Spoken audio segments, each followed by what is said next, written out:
Hi, I'm Rita. Welcome back to my booktube channel, Life Worth Reading.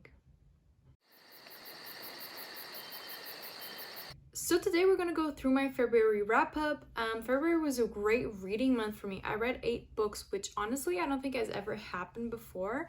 I think that's the most that I've ever read in a month, which is really exciting for me because I didn't feel like I forced myself to read. It just sort of happened, which is obviously really great and is giving me a lot of motivation for this March that we're about to go through and the reading that I'll get done this month. So we have 8 books to talk about, and I want to get started right away because we all know that I already have a tendency to sometimes start rambling.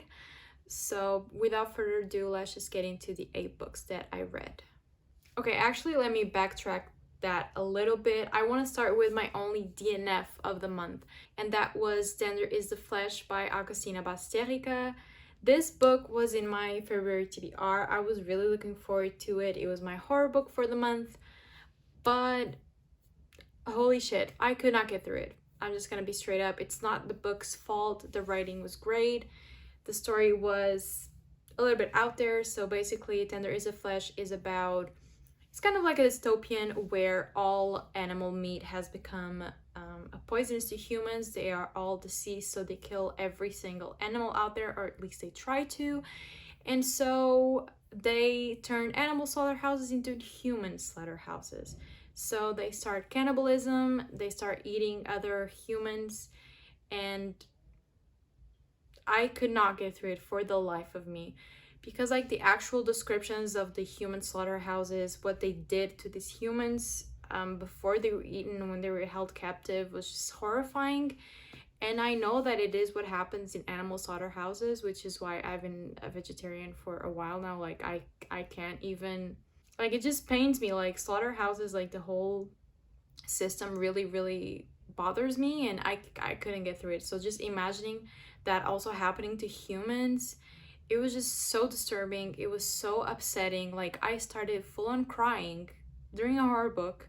I was just crying at how upset I was. And so I got to 30% of it and I was just like, I can't do this anymore. I'm going to DNF this book for the sake of myself and my well-being.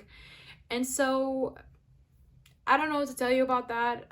I am someone that can stomach a lot of things. Like I like horror books. There's not much that actually upsets me so much, but this book, I couldn't get through it. So it was my only DNF for the month, but I still wanted to mention it because it was on my TBR. Now, actually starting with the books that I did read.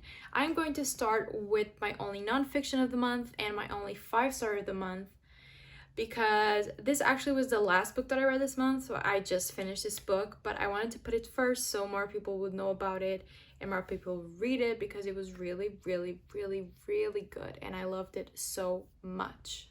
And that book is Girl, on Womanhood and Belonging in the Age of Black Girl Magic by Kenya Hunt. Like I said, this is a nonfiction. This is a collection of essays by Kenya Hunt and a few by other Black women, including Candace Carter Williams, which is the author of Queenie, that I still haven't read, but yeah. This book came out, I think, in late 2020, maybe December, and it is still so criminally underrated. This only has like 400 ratings on Goodreads, and it deserves so much more than that. And like, there's an essay for every single topic. There's an essay about performative activism, about police brutality. There's about religion and the church, and Kenya Hunt's experiences in church and how she thinks that sometimes it can diminish Black women instead of empowering them. I think that the most heartbreaking essay was about abortion and miscarriages and the treatment of Black women in healthcare. That was really disheartening to me. It was really sad. All of the statistics about how Black women are more likely to die in childbirth and in childcare and in natal care. And it was just really heartbreaking to see that these are things that are still happening to this day, and no matter how much medical sciences advance, there's still an inherent like structural racism there that diminishes Black women instead of taking care of them. So that was really sad to see. But overall, this was just a brilliant collection of essays. I really enjoyed this. It was my first 5-star read of the year, and I really urge you all to read this book. Now that I've spoken about my DNF and my 5-star read, I'm just going chronologically throughout the month of February. And the first book that I read this month was Such a Fun Age by Kylie Reid. I recently hauled this book and I was so excited to read it. And I have to say, I was a little bit disappointed by it. I think that the problem with this book for me was definitely the writing. The story was so interesting. If you don't know, Such a Fun Age follows Amira, who is a babysitter for a white family. So she's babysitting a white child. And one night at a supermarket, she is apprehended by the security guard for thinking that he has kidnapped this wild child that she's actually just babysitting. And so the book follows these events that follow this apprehension at the supermarket, and how the people around her react to it, and how her employer Alex, some weird name like that, how her white employer starts overcompensating Amira and starts having this really weird obsession and just a really weird relationship that ensues between them that Amira is obviously very aware of, but Alex is just like overcompensating and trying to, I think, mask her own prejudice against Amira. And it's just a really interesting dynamic to follow. So the plot, the story is good. Like, I really enjoyed it. It had a lot of interesting conversations being had between, you know, casual racism and especially performative activism. But the writing, it was just way too dry and factual for me. And I think that Kylie Reid relied a lot of telling and not showing, which I didn't like, because this was a story that could have had a lot more emotion in it. And I wish we could have seen Amira's more emotional side, her head. I wish we could have seen more of how she felt throughout this book and as this event happened, because we were really just told a lot of what happened and a lot of what people were feeling instead of actually seeing what people were feeling. And so I think that was that was the main fault of this book for me, because Amira was such an interesting and relatable character, most of all because she is a character that is in her mid-20s, almost late 20s, and she still has no idea what she's doing with her life. She is a babysitter and she earns enough for her to get by, and it is a good job for her because she has a really great connection with this child that she's babysitting.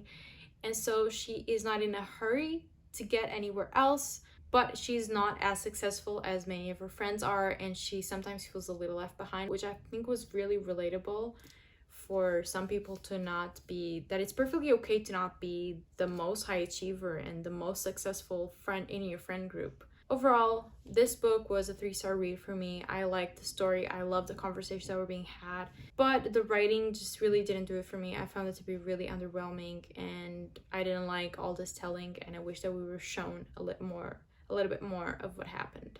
The next book that I read this month was Graceling by Christine Kishore. I have no idea what the hell happened to me as I was reading this book, because when I finished reading it, I rated it 4 stars, but I don't think it deserves 4 stars. I've seen a lot of reviews for this book that say this book is kind of mediocre and that it's not very compelling and that sometimes it's kind of boring, and I agree. So what happened to me reading this book that made me give it 4 stars? I really don't know. If you don't know, Graceling is about a fantasy world, obviously, where people have graces. So some people can be born with a really special ability and a really powerful ability to do something. So someone can be really good at cooking or dancing or telling when other people are lying or mind reading, that type of stuff. And those people are the Gracelings. Our main character, Katza, her grace is killing people. So she is really great at murdering, basically. So good for her. And Katza is working for her uncle. Her uncle is the king of this realm, because there are 7 realms or something like that. And yeah, she just works for him, and whenever he asks her to kill somebody, she's like, okay, and she does. And I don't know what to tell you. I don't remember most of what happened in this book. Why did I enjoy it so much? I have no idea. The writing was good, but it wasn't nothing special. Katza is the main character. I think that she was great. She was right in the middle of almost being not like other girls, because she wasn't like other girls, but I think that she was very casual about that, and it was very well put. And I think that what worked for me most in this book was our other character, Poe, because as I was reading this book, I was in love with him. Why? I have no clue. Was he the most interesting character ever?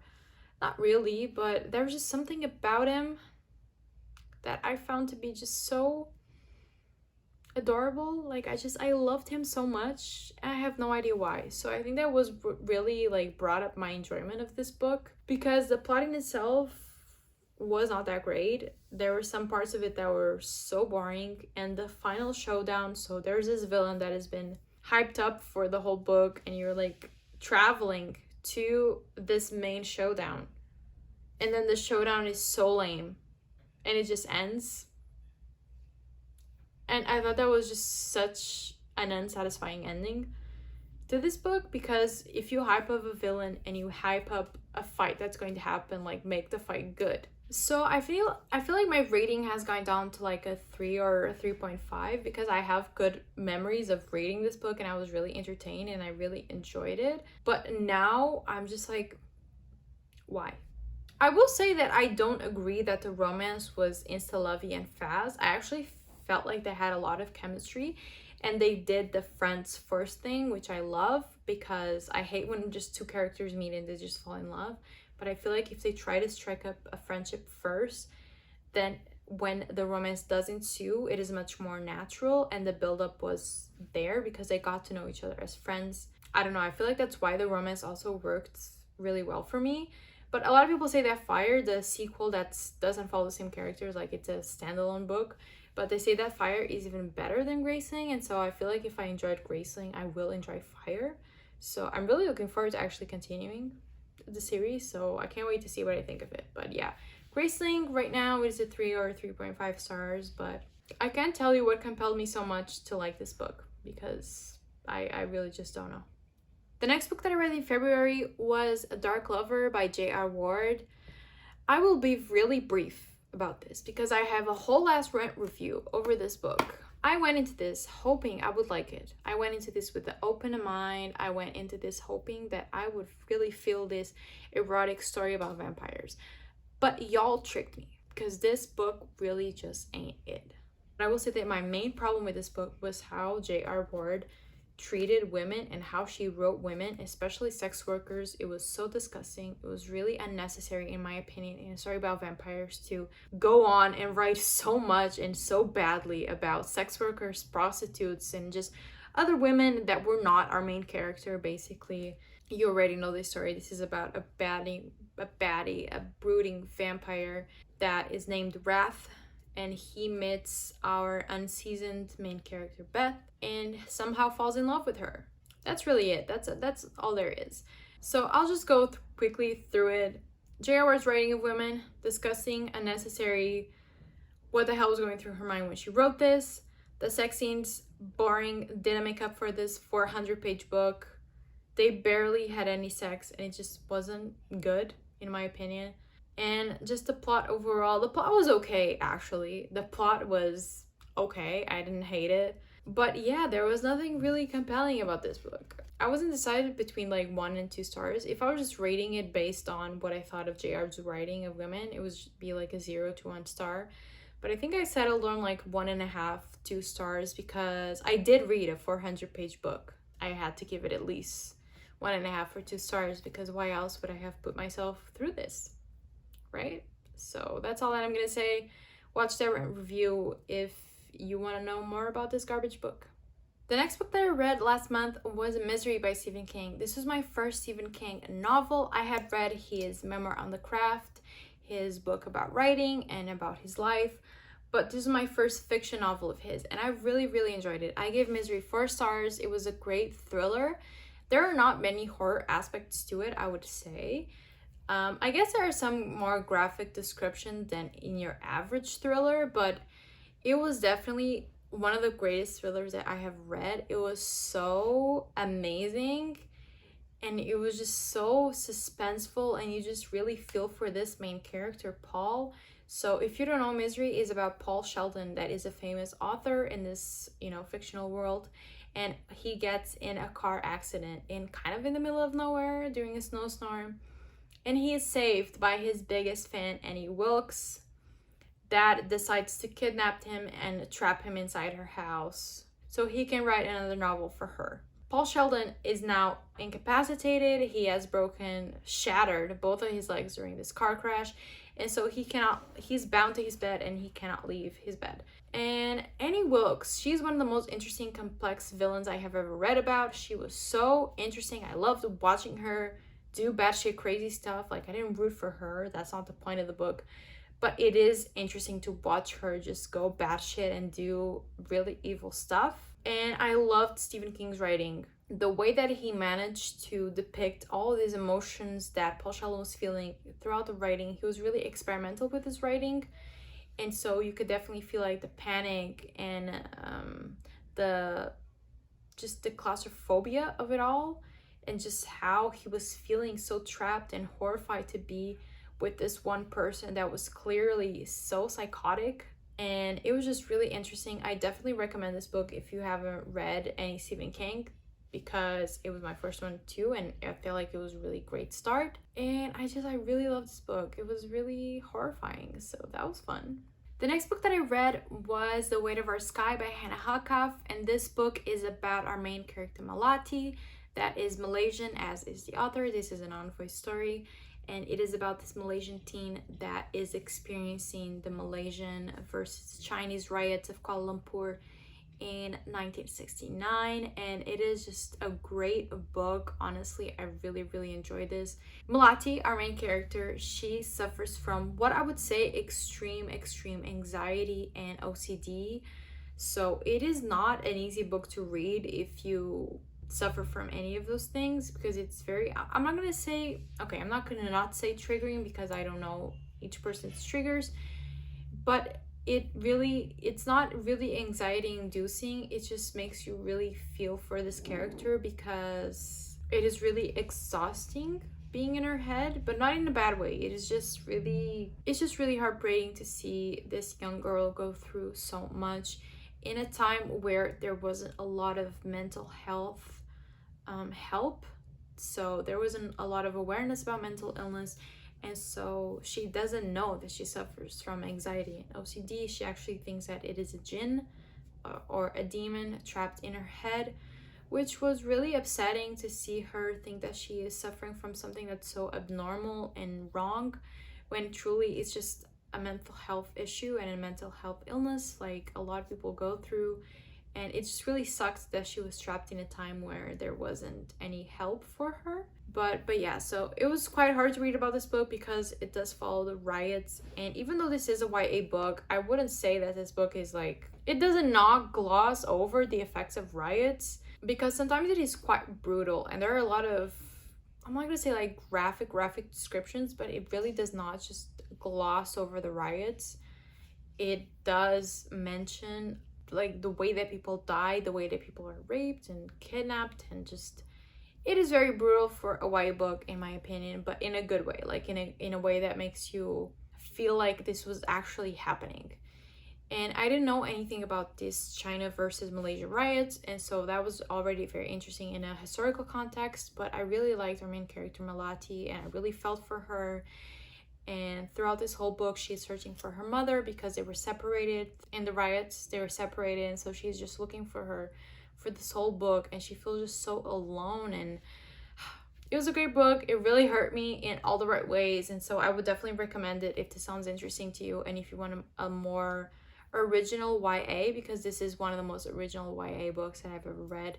And it also has a great historical context. It has great mental health rep. In my opinion, I don't have OCD, so I can't speak fully on that behalf, but in my opinion, it has great mental health representation, and you should definitely read it if it sounds interesting to you.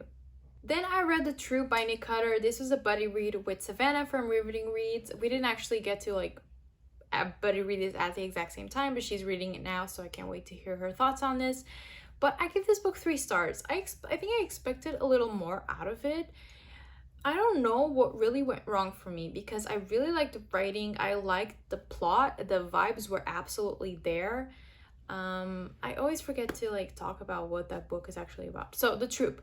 It's about this Boy Scouts in Canada that go on this island, and they're supposed to spend like a weekend with their scoutmaster in this island. And a man arrives that is carrying what seems obviously like a disease, an infection. You don't know for sure what it is, but he's carrying it. And, you know, they're in this island together. So you can probably tell where this is going. This book was really weird. It was horrifying in all the right ways too. It wasn't too bad to manage because I think that it definitely depends on what you can tolerate and what you can't tolerate and what you think is actually horror and what isn't, because horror is something that's very subjective. So I'm not going to tell you this book isn't scary because someone might find it the scariest book in the world, but it really didn't horrify me that much, which I don't mind. Like, I'm not reading a book to like be discussing and DNF it like The Tender is the Flesh, but I feel like I expected a little more out of it. It just left me a little bit in the middle. The mixed media formats were great because you have the story and then you have like these interviews in the middle like of chapters, and that was a really interesting part. And the story overall was interesting. I liked where it went. I like where it ended. And I really felt for some of these characters. If you have read this book, Newt, he is my child. He is so adorable. And I felt for him so much throughout this book. Oh my god. But yeah, I don't know what to say, honestly. I gave it 3 stars. I don't know what went wrong for me. But I'm not gonna cut off Nick Cutter completely. I still want to read a few of his other books. But The Troop just didn't work for me like I thought it would. I would still recommend it if you think you can stomach it and if you think that you can manage it. But I don't know, there was just something that left me a little bit just feeling like this book was just okay. I didn't feel like it was that great compared to what other people were talking about, but that's just my opinion. So if it sounds interesting to you, I definitely recommend it. And the last book that I'm going to talk about is Take a Hint, Danny Brown by Talia Hibbert. I have been looking forward to this book for the longest time now, ever since I read Get a Life, Chloe Brown. And I have to say it didn't disappoint me, but it wasn't the absolute 5 stars that I thought it would be. I ended up giving it, I'm still torn between like a 4 and a 4.5 stars. But what happened was like towards the end, because you know how romance books always have that last dramatic fight and that last dramatic bit. I don't like that in romance books, but I really, really didn't like the one that happened in this book, which I wasn't expecting because not a lot of people were talking about it. And so I really didn't expect to dislike it as much as I did, but it just was so unnecessary. I really didn't like it. I didn't care for it at all. And so that brought down the rating for me because until that point, it was a 5-star read. I was in love with it. Again, if you don't know, because I never explain anything, Take a Hint, Danny Brown is a romance book between Danny Brown and Zaf. And Danny is a PhD student and she's also a teacher at this university, a professor.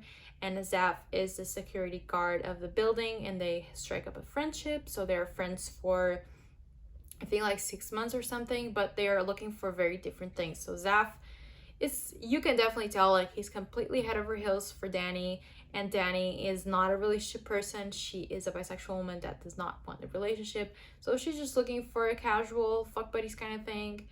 And Zaf is definitely looking for his one true love. He's a softie, he loves romance books, and there's so much to his character that I loved. But yeah, they started this whole fake dating thing for publicity for Zaf's nonprofit to help young boys deal with their anxiety.